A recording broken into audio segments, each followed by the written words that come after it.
ဒါကတော့လူသားတွေအပါအဝင်ဘယ်သူကမှမတိုက်ခိုက်ရဲကြတဲ့ကမ္ဘာပေါ်ကတခုတည်းသောငါးလေးအကြောင်းဖြစ်ပါတယ်လူတွေဟာဒီငါးလေးကိုမြင်တဲ့အခါမှာတော့အနှောက်အယှက်မဖြစ်အောင်သတိထားကြပါတယ်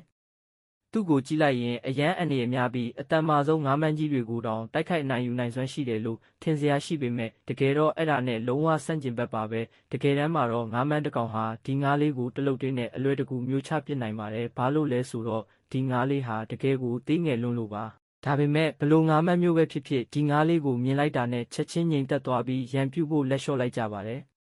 သမုတ်တရားတွေကတရဝါတိုင်းကသူ့ကိုလေးစားကြတဲ့အကြောင်းရင်းကတော့ဒီငါးလေးကိုခွေးနှလို့ခေါ်ကြပါတယ်